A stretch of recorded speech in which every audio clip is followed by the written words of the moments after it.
Hey everybody, and welcome to a new video. And in this video, we are going to be talking about The War of Art and Turning Pro by Steven Pressfield.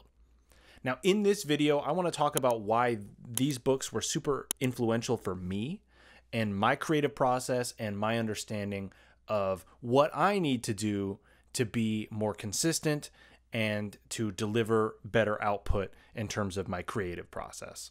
In this video, we're going to be talking about both books. I'm going to kind of summarize the main points that you should take away from it, as well as the personal impact that it had on my life. The War of Art is a book about overcoming creative resistance, while Turning Pro is more about the transition from amateur to professional. Both books are structured as a series of short, meditative essays. So one of the key components of both of these books is the concept of the resistance. Resistance is the primary obstacle that is in the way of artists, writers, creatives in whatever process and whatever type of work that they are in. It can take many forms, but it can be like I was doing before I started recording this video, which is procrastination. It could be self-doubt. It could be a fear of failure. There's a number of different ways that it can manifest itself. And throughout the course of the books, it kind of gives you different examples, which helps you identify it in the moment. So when you're identifying your own versions of what the resistance is, so for you, it might be procrastination or it might be the self-doubt. The more that you're able to kind of call it by name and point it out, the less hold that it can have over you. One of the big things in this book is all about discipline, sitting down whether you want to or not, and committing to doing the work. This is something that is obvious, that obviously you have to sit down and do the work if you want it to happen, but it is like a major part of the book. It is a major focus, is that there are going to be times where you do not have motivation, but you need to show up anyway and get through just the first couple steps. And even if all you're doing is writing the bare minimum of just getting a sentence down or something, or you know, whatever your creative thing, just painting a little bit or sketching a little bit in your sketchbook, you know, whatever that creative outlet is, being able to force yourself to sit down and start. Because a lot of the times when you start, it's very easy to keep going. But when you do that initial step of just like getting into it, yeah, that can be challenging. And sometimes we don't even let ourselves get to that step because of all the other ways that we might find excuses to not get started. One important concept that has definitely translated for me is having a regular schedule of some kind and creating a space that is inviting.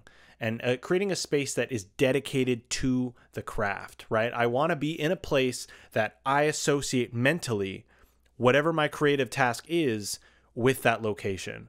And the more that I can associate specifically the creative task with that location and not something else, the better.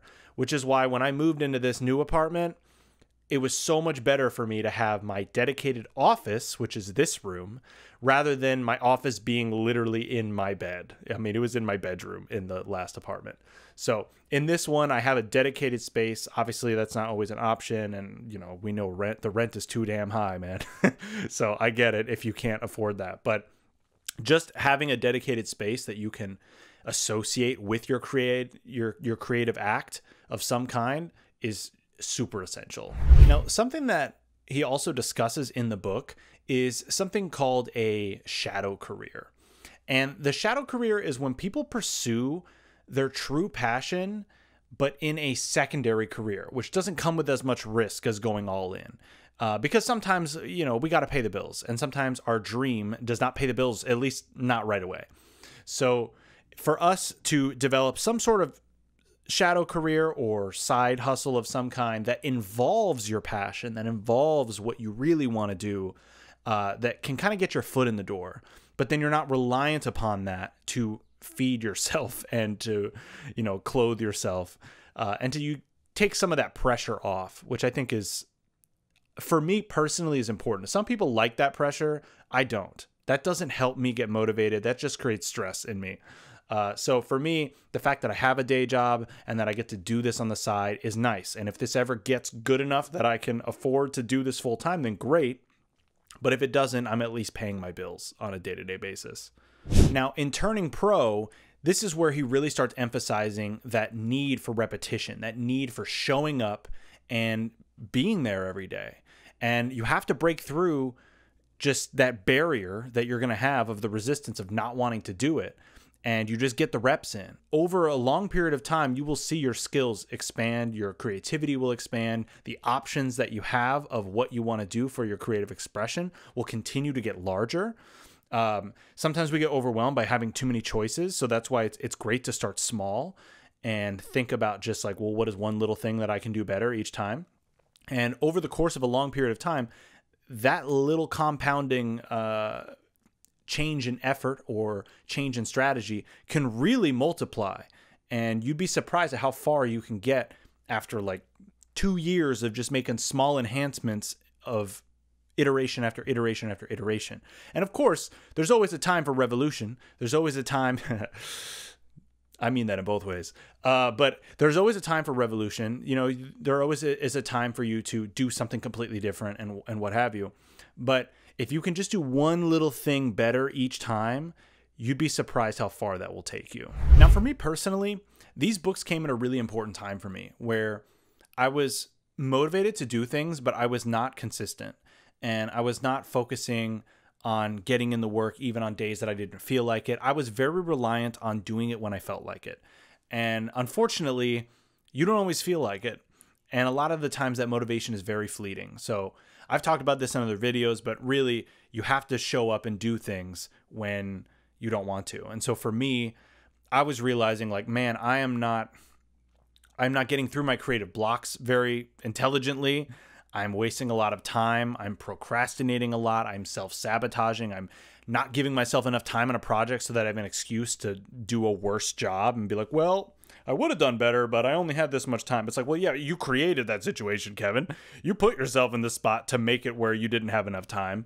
And if you would have just planned better, or you would have just showed up and did it when you didn't feel like it, then maybe you wouldn't be in that situation. And I think I started realizing the different ways that I self-sabotage, the different ways that I would procrastinate and put off things that I wanted to do, and I do at my core, but there are lots of ways that we get in our own way. And this made me more aware of those ways that I personally had done it. And I think that's what's so helpful about these books is like, they don't take very long to read. They're really short. And they're really just like, each page is kind of its own thing to think about. So you can read it as many times as you want. You can read it as fast or as slowly as you want. And you know, they're meditative essays. You're meant to be able to read a page of it, or like one chapter, which is usually only like a page long anyway. You read one chapter on it, and then you're supposed to think about that and think about the way that that applies to you personally. Like how in your day-to-day does that particular page where it might cover something and it might be calling you out in a way that you're going to read it and be like, dude, is this talking about me? Because I do this every time. And I feel like just even bringing that awareness to it is huge, because then you can start to recognize it in the moment. You start seeing, and this comes with mindfulness as well, but you start seeing those patterns and those behaviors play themselves out in real life. You get to see it and how you're manifesting those different ways of self-sabotage or procrastination or self-doubt. And the more that you're able to point that out for yourself, and the more that you're able to see it in yourself, the easier it is for you to avoid continuing to do it, or to stop yourself in the middle of a moment of self-sabotage and, you know, refocus yourself and get yourself back on track. So for me personally, that was huge, like where I didn't really have that level of awareness of my own self-sabotage or my own procrastination or my own forms of the resistance, because I never really thought about it like that. And these books helped me think about it in that way. And it was very practical for me. And also being able to see failure as not like failure, like, oh my God, I'm scared. You know, like failure being like, this is a step towards success. Every time I fail, I'm able to iterate and do it a little better next time. And so that my definition of failure will change over time as well. But then even just seeing failure not as this end all be all or the worst part of a situation is like, no, a failure is an opportunity for growth. And every time that we make a mistake or we do something that we feel like doesn't live up to our own expectations, then that's a chance for us to improve and a chance for us to do it better the next time. And getting over the fear of failure, because it's like at a young age, I feel like I was always kind of pushed in a direction where I was scared to fail. I didn't want to fail. I didn't want to disappoint people. I didn't want to let people down. This goes into my own whole thing about people pleasing, which I would love to make a video on. But I didn't want to let people down. I didn't want to fail. I definitely didn't want to fail publicly. I mean, with this channel and making content, I mean, I literally have to fail publicly repeatedly. I got to post videos that get 20 views and have no one give me any feedback on it or anything.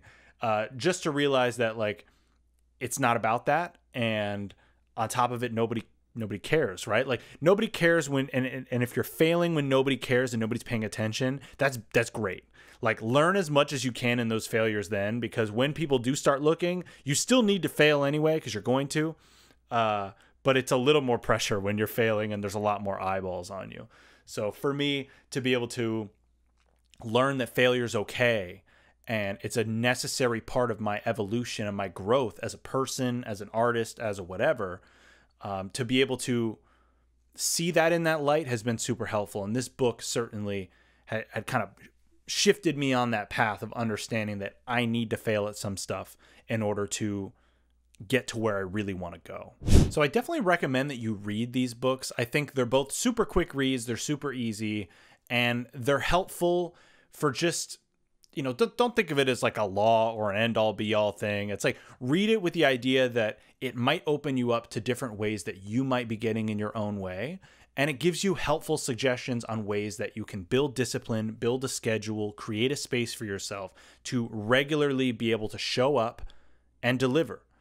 And that alone is like pretty much all you need to do. I mean, I know it's kind of an old adage of that, you know, 90% of success is just showing up. And it's like, it kind of is though. You know, if you just show up and you put in a good effort over time, you know, you'll get better at putting in the effort. You'll decrease that amount of time between failures and increase the amount of times that you are able to get success. So I highly recommend both of these books. Super quick and easy reads, and something that is just worth, you know, food for thought.